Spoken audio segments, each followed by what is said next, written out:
sa atong caravan of services. So, mapasalamaton kay ni, of course, ni Governor Gwen for this very pagkamaayo, manindot kayo nga programa sa paghatod sa serbisyo nga rin sa katawhan.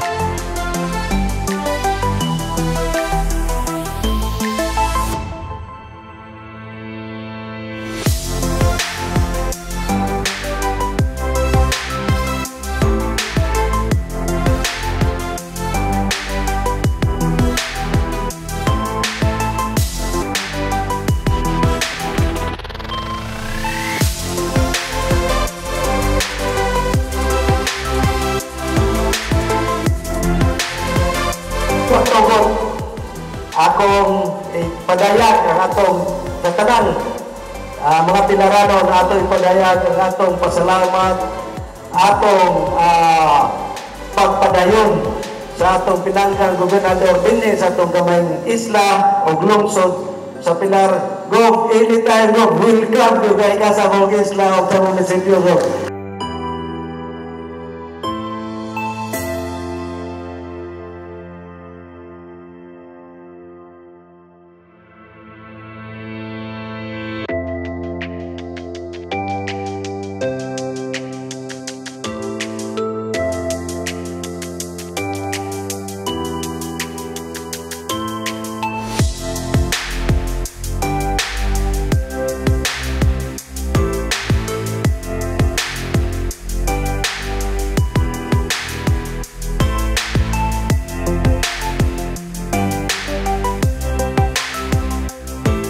Dako ni nato na kalipay ug garbo na aniya dinhi gihimo ang third quarter na caravan of services na gipanguluhan sa atong pinananggang gobernador. God, salamat gud kayo sa tanan no, na wag gud nimo ni pasagdi.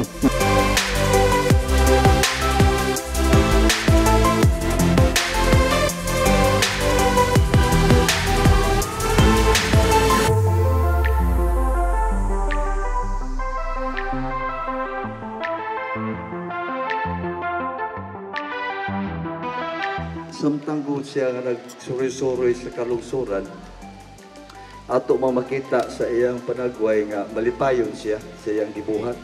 So, no wonder nga nga di sa siya kapuyon. Kay og supak ko sa imong kamubuton, ang imong gibuhat, aparte maging kapuya. Pero tungod kay nalingaw ka sa imong gibuhat, kay nakita nimo pod nga ang mga tao nalipay pod sa atong gibuhat, muna inundan nga sigurado ko nga mo ginay naghatag din mo dugang energy, mo naghatag din mo dugang motivation sa pagpadayon sa imong nakita nga panginahanglan pod sa atong mga katawhan. So God, salamat kayo.